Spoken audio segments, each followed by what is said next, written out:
So the San Francisco 49ers are headed to the Super Bowl, led by Christian McCaffrey, Deebo Samuel, Brandon Ayuk, and some stifling defense in the second half. And you are wondering why I left out a certain name in Brock Purdy. So let's talk about it. So San Francisco 49ers fans are demanding respect. They're demanding a pound of flesh. If you have been critical or you have been hypercritical or you have had your jurisdictions about Brock Purdy. And I have always been one of those people who is upfront very critical. I'll admit when I'm wrong. And we'll get to where I'm wrong, where I was wrong in just a minute. But the San Francisco 49ers, make no mistake, they just took this game. The Lions lost this game. They did everything in their power to lose this game. It was at one point where as soon as Dan Campbell, who we'll get to in later in the show, failed on that fourth down conversion, it was just all but over. Just a debacle of a call. And then the San Francisco 49ers, they took advantage. And to their credit, they completely took advantage. When an opportunity is there, you need to be able to seize it, and they did absolutely seize the opportunity.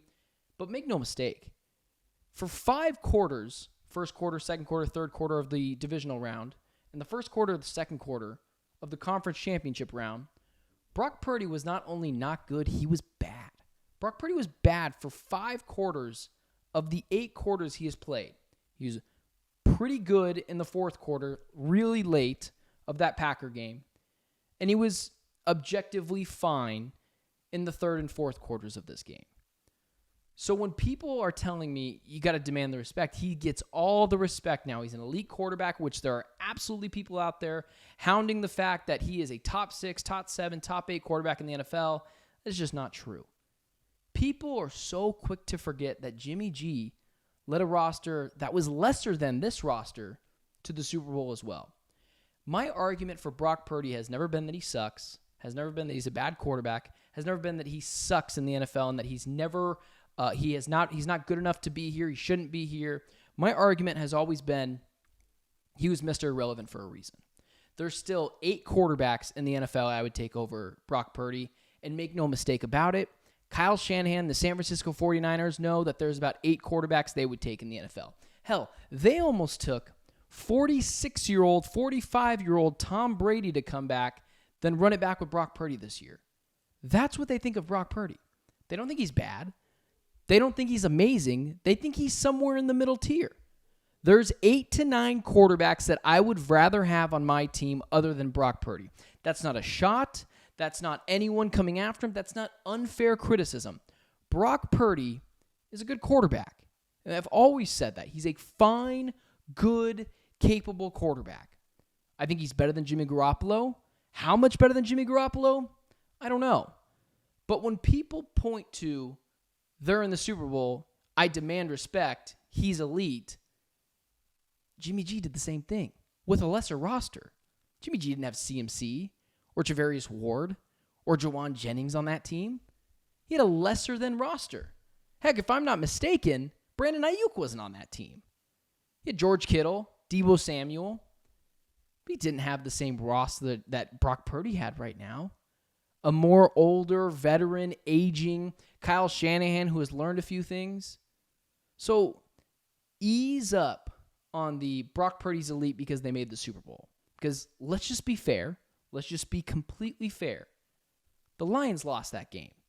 The Lions were up 24-7. Brock Purdy for 5 quarters in the NFL playoffs out of 8 has not played well. Now here's where I was wrong. Here's where I was completely wrong about Brock Purdy. There's a resiliency and a dog mentality you need to have in this league. And Brock Purdy emulated all of that. To his credit, he took that game. He took that game, and I believed absolutely did manage it. Didn't have mind-boggling stats, 267 yards, 1 touchdown, 1 interception. 40 of those yards came off of a helmet catch from Brandon Ayuk.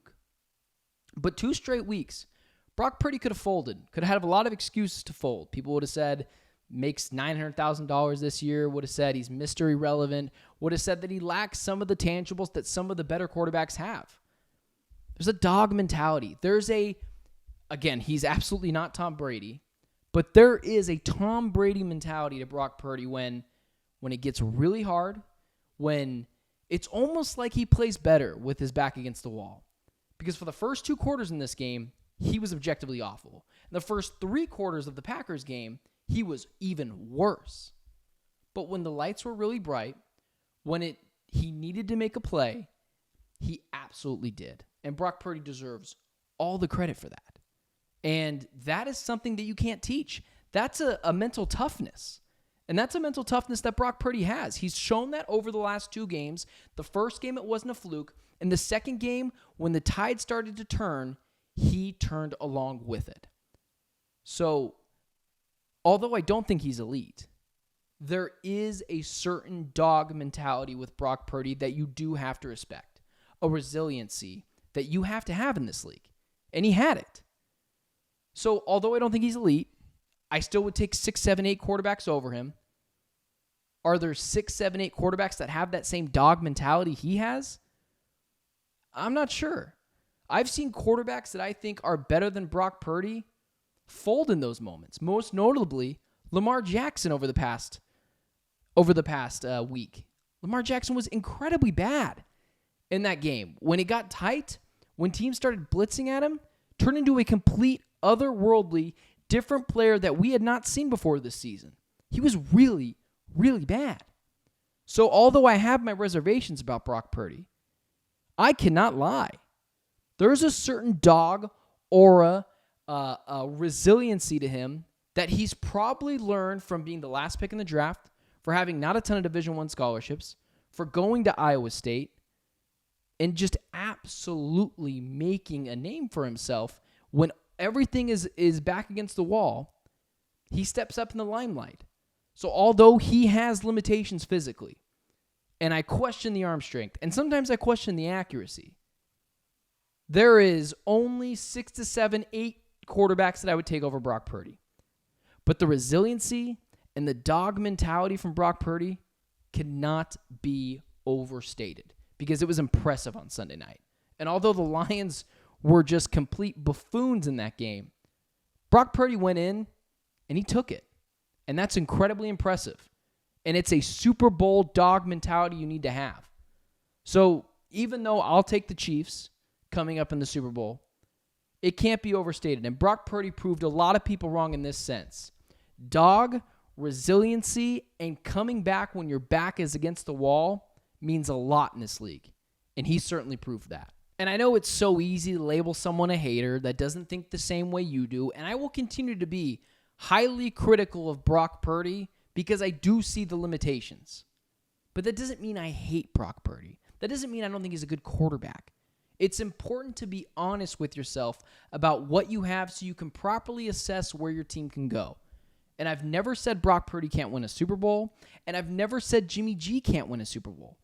I don't think they can, and I'd bet on Patrick Mahomes. But here's what I will say. If it comes down to Brock Purdy with 2 minutes to go and they need a touchdown or a field goal to score, he's done it multiple times this year, most notably last week against the Packers. This week, when he played uberly well in the second half against the Lions. And also earlier in the year when Jake Moody botched a field goal against the Cleveland Browns. He's got real limitations, but the dog and resiliency is there. And I don't hate Brock Purdy. I'm not rooting against Brock Purdy. I don't like to elevate players to the elite status because it brings down players that are actually elite, like Patrick Mahomes, like Josh Allen, like Joe Burrow. Don't elevate people that shouldn't be in the elite tier category because it diminishes the elite tier altogether. But resiliency, a dog mentality, and he was determined. So good for Brock Purdy, and we'll see what he does in the Super Bowl.